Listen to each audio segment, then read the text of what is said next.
Good evening. From mansions to minimum wage, not much escaped the Chancellor's budget at a time when the country faces big economic challenges.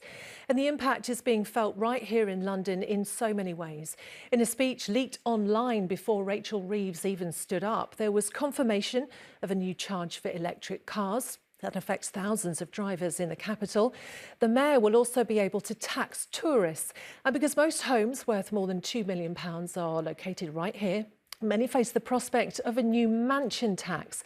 Our political correspondent Simon Harris looks at so many Londoners paying the price to help fix the country's finances. Driving an electric car in London is about to get more expensive. From next year, EV owners will pay the congestion charge.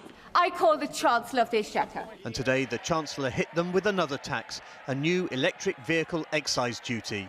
This will be payable each year alongside vehicle excise duty at 3p per mile for electric cars and 1.5p for plug-in hybrids. London has a disproportionately high number of electric cars and vans compared to the rest of the country. Christian has one, but the time it takes to charge it and now the new tax will make him think twice when it comes to replacing it. I might as well get the normal vehicle. I might as well get that. And that will really help me in terms of time.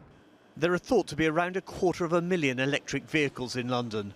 I think it's going to cost London about £40 million a year, about £207 per EV registered in London.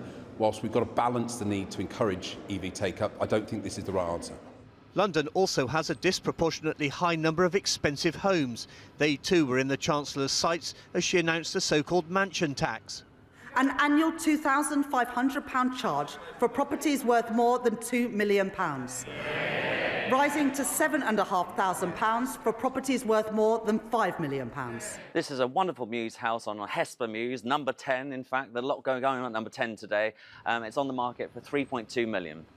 This Mews cottage in Earl's Court is just one of the multi-million-pound homes estate agent Toby Brown is trying to sell in an already depressed market. The stamp duty you'd have to pay on this property if you're a first-time buyer is £300,000. If you own another property somewhere else in England or in the world, you pay an extra 160. Add in a few other costs, you're paying £500,000 in stamp duty and costs to buy this property. Then add the mansion tax as well. Well, you know, it's going to break the camel's back. In the Cutty Sark in Thamesmead, the budget offered something to drink to. The Chancellor has given a green light to the long-awaited Docklands Light Railway extension. For people working, young people working around here, who have to go into the city and everywhere else, I think it's fantastic. Yeah, it would be handy because then I don't have to go to Abbeywood or Woolwich to get a train in. But giving it the go-ahead is not the same as writing a cheque. The Mayor and Transport for London must come up with a plan to raise the £1.7 billion. A combination of government investment and the government working with us to borrow against future proceeds from those that use the DLR, use some of that to pay it back, but also property as well. By spring, we'll have come up with a detailed plan with the government. So the DLR announcement, there's no numbers on that. It looks like there's just going to be a bill for London to pay for that. And all of those broken promises on police numbers, on pay per mile, you just can't believe what Labour, the Mayor or the government are saying. The Chancellor also confirmed hotel guests in London will face an extra bill for their rooms. The Mayor will collect the so-called tourist tax. Simon Harris, ITV News, Westminster. Let's go back to our political correspondent Simon Harris now. So Simon, last time London's Mayor was pretty unhappy with the budget, but it's fair to say he's much happier this time. Yes, a year ago, Sadiq Khan was furious that ministers in the new Labour government had ignored his pleas for money for the DLR and for the police. This time he is happier, although there are reports that he and the Chancellor had a bit of a bust-up over his demands, something I put to him earlier. Is it right the Chancellor asked you to leave her office after a disagreement? No, I'm not going to get involved in tittle-tattle. I'm quite clear, though, as long as I'm Mayor, irrespective of the party in a government, I'm going to campaign to get the best deal for London. And from today's announcement, we've done pretty well. And not exactly a denial, was it? And opposition parties certainly don't think London has done well out of the budget, and it seems we're still going to have to wait quite a few months before we find out just how that DLR extension is going to be funded. OK, Simon, thank you. Good evening. The dust is only just starting to settle after yesterday's tax-heavy budget, but the picture of how the richest and poorest in the capital will fare is starting to come into focus. In Tower Hamlets, finance giant JP Morgan has announced Canary Wharf will be home to its new multi-billion-pound UK HQ. In its shadow are the small businesses and minimum wage workers who worry that they'll be the ones feeling the pinch. Our political correspondent Simon Harris reports. Nathan has been serving pie and mash in his East End shop for 40 years. When Labour put up national insurance contributions in last year's budget, he couldn't afford to replace a member of staff who left.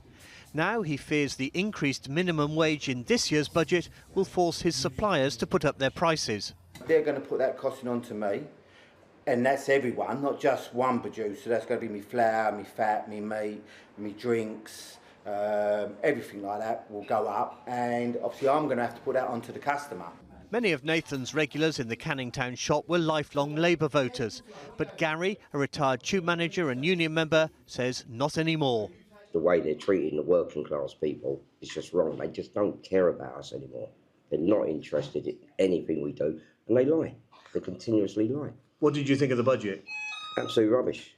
It's kicking everyone in the teeth. Absolutely useless, and I've always voted Labour all my life. Never again. But I don't get into politics. I'm not being horrible because I'm too old to worry about it. I'm on the way out and they're not on the way in.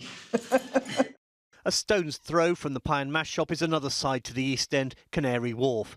Today, one of the world's biggest banks, JP Morgan Chase, announced plans to build a massive new riverside headquarters.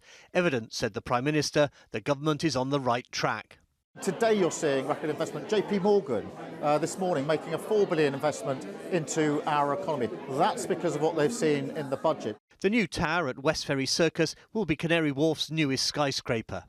When it's finished, 12,000 people will work there. And according to the bank, it's a development which will contribute almost £10 billion to the local economy. The transformation of the docks into London's second financial district began in the 1980s. In the 90s and noughties, Canary Wharf boomed. But the post-COVID work-from-home culture saw some businesses looking to downsize. The gleaming towers sit alongside some of London's poorest neighbourhoods, and the local council hopes the arrival of JP Morgan is the start of a renaissance. We are one of the poorest, and especially Canary Wharf, where lots of businesses are moving abroad, and I think this is a significant news. It will encourage other business to come over in Tower Hamlets and will make a huge difference. The design of the tower is still at an early stage. It's not yet clear how high this new addition to the skyline will be. Simon Harris, ITV News, Canary Wharf.